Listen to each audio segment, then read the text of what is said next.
Smaller parties which would hope to benefit, I suppose, from a change in the system is the Green Party, and Stephen Agnew from that party is with me now. You're welcome to Hearts and Minds.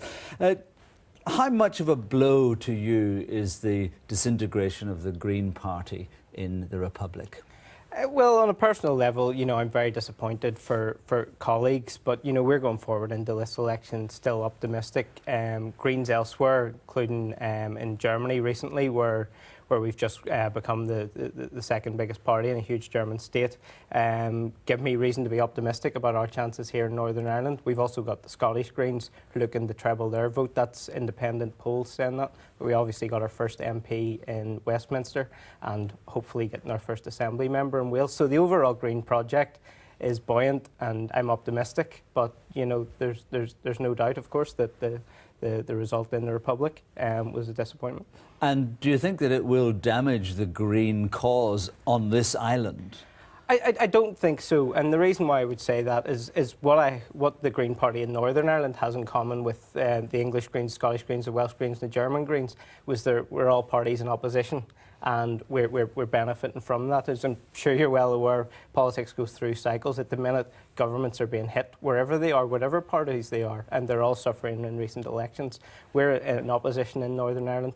At the end of the last Assembly, we were the only party in opposition, and I think people want to see an alternative to the existing coalition that we've had in Northern Ireland, and we are that alternative. Do you think in the years since you got that first MLA last time round, do you think that Green issues have become more commonplace, more mainstream? Well, I think if you take a look at the Green New Deal, I introduced the Green New Deal in the 2009 European elections. Since then, other parties have started to talk about it. Now, what I would always say is, they've had to be dragged there. They've had to be dragged there by the Green Party as well as groups But even Friends of the Earth says the Green New Deal is largely tokenism.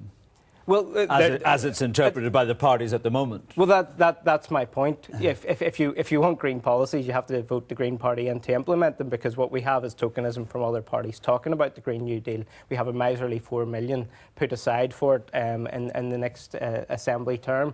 We need to commit to this. It's been called for by business groups. It's been called for by environmental groups. It's been called for by trade unions. We need to listen. We need to implement it. It has the potential to create jobs. Has the potential to help tackle fuel poverty, has the potential to help tackle climate change, and those are exactly this type of policies. But aren't you too small a party to make any real difference to the way the big parties handle these issues? I mean, it's dictated by the economics of the moment largely, isn't it? Well, as I say, if you bring good ideas forward, other parties will pick them up, and that's what we've done with the Green New Deal. And we have other policies, because if we bring them onto the table and then the civic groups get behind them, the big parties have to listen. So that's what we're doing by being in opposition, by presenting what's wrong with the current executive, where they're making failings, and by offering alternatives, so as those alternatives can be picked up. So does that mean you function more as a pressure group than as a political party? No, we function as an opposition.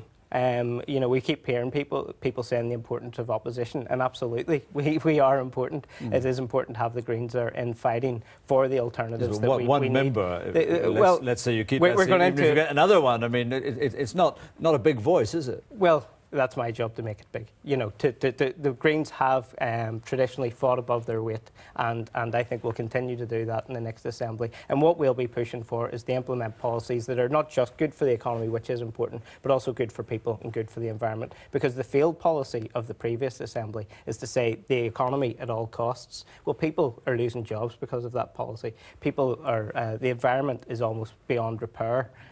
So we need to get more holistic policy. Money is tight, so we need to make sure we spend that in ways that are meeting all our policy objectives. Okay, but at a time when money is tight, is that not exactly the time when innovations go by the board because people don't want to take any risks? Well, there is no risk. I mean, for example, we talked about the Green New Deal. The part of that is the insulation scheme. We're doing a pilot. Now, this has been done in the Republic of Ireland. This has been done in England. We don't need to pilot it. We know it works. We know it creates jobs. We know it helps reduce fuel bills. We know it helps reduce carbon emissions. But it's public spending, and there is no money to spend on it. Public spending. We will tell you exactly where we get that money from. We currently have a $790 million scheme to build new roads. Now, already people are struggling to cope with the price of oil. Why should we lock people into a future where we're dependent on oil when oil's running out? What we're saying is scrap those road building schemes, Invest the money in public transport, invest the money in the Green New Deal, invest the money in renewable energy. These are going to create jobs. These are going to help us move forward into a low carbon future, which we have to do. It's whether we do it now or whether we do it in the future, right. but we'll do it now. Nuclear power, the big issue at the moment, of course, following the Japanese disaster. People like George Monbiot, who were previously, he called it nuclear neutral, although he's an avid green advocate, of course, he's now saying, I think nuclear power is good because we have proved, or Japan has proved, that even in the face of a huge natural disaster, it's not as bad as people feared it would be. I said before, we need to base all decision making on whether or not it's good for the economy, good for people, and good for the environment. Nuclear doesn't tick any of those boxes. Renewables is and it is a choice between the two. George Monbiot said it isn't a choice between the two; they can coexist. We have limited government funding, as we've talked about. We can either put the subsidies into nuclear or we can put them into renewables. Renewables have better potential for creating jobs. We can get them on the ground quicker to help our energy independence, and they're cleaner environmentally. What would be kind of success option in this election? More seats, increasing our votes. We're going in and we've chosen tactically this time to stand in less seats. The reason being we're standing in seats where we can win. OK, Stephen Agnew, thank you very much indeed. Thank you. And that's how it looks for the moment. Next week I'll be talking to the SDLP leader, Margaret Ritchie. I hope you'll be able to join me. Goodbye.